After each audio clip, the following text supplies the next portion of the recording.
Good morning, ladies and gentlemen. Welcome to episode 0 of Phoenix Rising. This episode, we're not going to be jumping into the game just yet.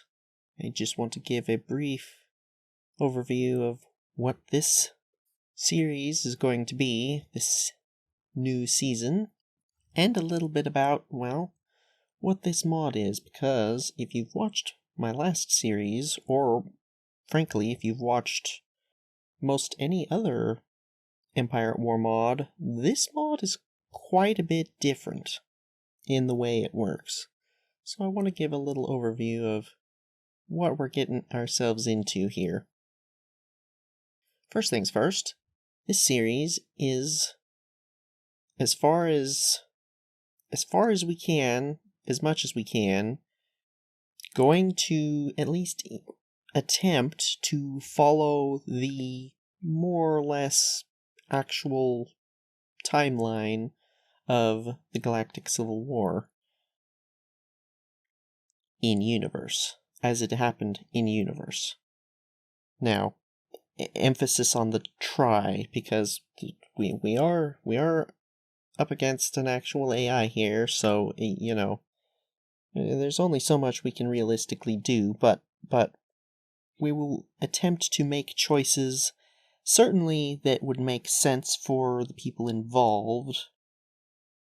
And something I'm really wanting to try to do is to essentially, well, play the game as though we are the actual Alliance, which is not a unified whole for most of the Galactic Civil War. They are a collection of cells and different groups here and there throughout the galaxy, disconnected from one another, not just in materials, but in ideology, thought process, tactics, just the way they go about doing things. And I'm going to kind of attempt to represent that in some way. Hard to say exactly, how, but basically some regions will be more aggressive, others will be more defensive, some will use certain arrangements of ships, certain different types, from Mon Calamari, for example, will try to use principally Mon Calamari designs. From, Corellia, we'll try to use Corellian designs, that sort of thing, at least. That we should be able to represent, more or less. The tactics and different personalities will probably be a little more difficult, but we're going to at least give it a try. I don't want to just, do what we did in Fall of the Republic, which is be a unified whole military organization that, is coordinated and organized. We're going to be attempting to make things at least seem like these are actual different groups doing actually different things that might not always really line up with one another very well. That, at least, is my plan for this series. Now, let's talk about the mod for a moment. Two main things set this mod apart from, as far as I'm aware, every other mod for Empire at War. And those two things are the Hardpoint system and the upgrade system. So for the Hardpoint system, most mods have hardpoints that are representative. You'll have a turbo laser hardpoint that isn't representative of a single turbo laser, it's more a certain number of turbo lasers on the actual ship itself. So, for example, Snebulon B, it has, in universe, X number of weapons on it, but in-game, that's usually, or almost always, pared down a little bit so that the number of hardpoints on it don't get ridiculous. I mean, if you just look at the engines, look at that. That's seven engines, 7 separate hardpoints that would be, but they boil it down to an engine hardpoint, so that it's simpler and you don't have 7 points right there on the ship, which would get overwhelming. And for something like a Star Destroyer, those things are just covered in weaponry, and the sheer number of hardpoints you would need to represent every single one of them individually is just too much. It's frankly ridiculous. So most mods have a sort of representative system where each targetable hardpoint on the ship in game represents a certain number of hardpoints, certain number of, weapons or engines or whatever on the in-universe, lore-friendly ship itself. So for something like this, I think this is an MC-80, that thing in-universe has thousands of different lasers and ions and turbo lasers on it.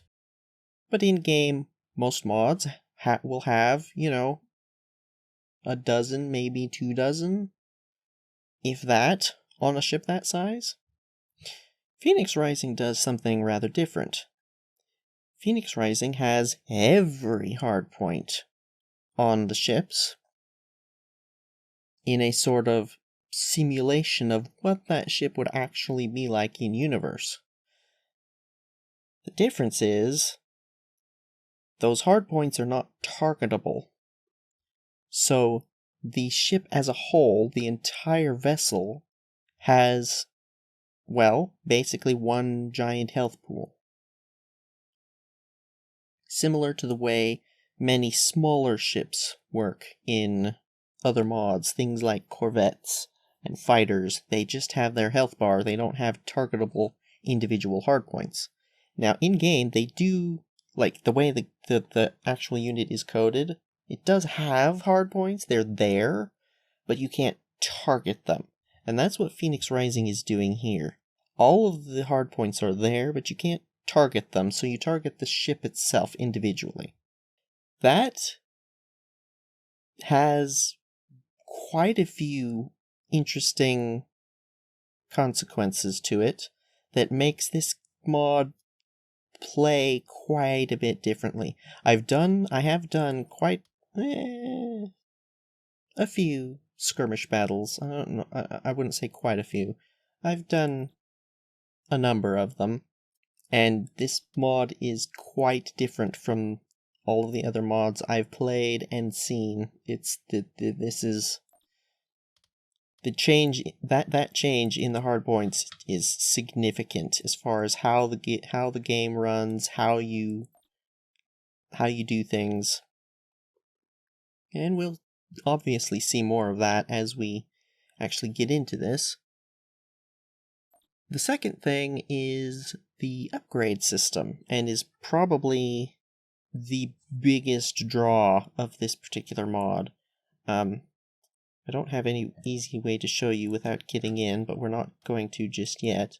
But basically, every single unit, as far as I'm aware, every single unit has an actual upgrade tree. I don't think it's a tree, but you can upgrade the unit. As far as I'm aware, the majority of units have 4 tiers. Tier 1 is where you start out, and then it goes up from there. Tier 2, 3, 4. And each time you upgrade it, the ship gets upgraded. And in this way, you can really customize your fleet. You can upgrade things that maybe don't often get a lot of screen time, or maybe just something that you prefer. You can upgrade it up, and it can be, at higher tiers, viable up against ships that in universe it wouldn't really.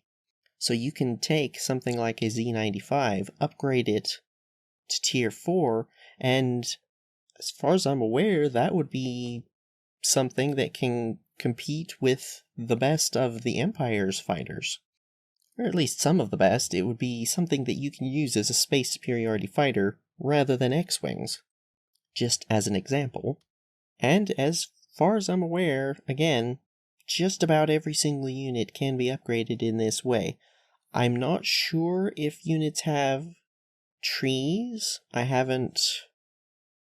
This is going to be the first time I'm ever playing a Galactic Conquest with this mod. So I've only seen what I've seen in Corey Luz's videos. And I think that's the only person I've ever seen actually play this. So it's going to be interesting to get into the nitty-gritty. I loaded up Galactic Conquest briefly just to make sure it works, and there are a huge number of options. Just options. So many options. It's ridiculous.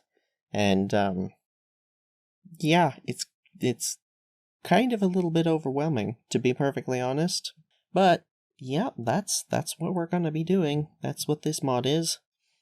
So, that, I think, is going to do it for this episode 0. That was just wanting to give everyone an idea of what the mod is, what the series is, and so to sum everything up really quick, I'm going to be attempting to follow the in-universe timeline as far as we can. We're going to attempt to represent actual separate individual, rebel cells across the galaxy. For the mod, the big things are no targetable hardpoints, so things like in battles are quite different, and there's an upgrade system. Almost all units in the game have some kind of upgrade, as far as I'm aware, and that will be something that we'll have to figure our way through. So, if you're looking forward to that, if that sounds interesting, well, if you're watching this, episode 1 should be already up, so go take a look at that. And I will see you, or at least I hope to see you, there. But even if not, take care, and farewell.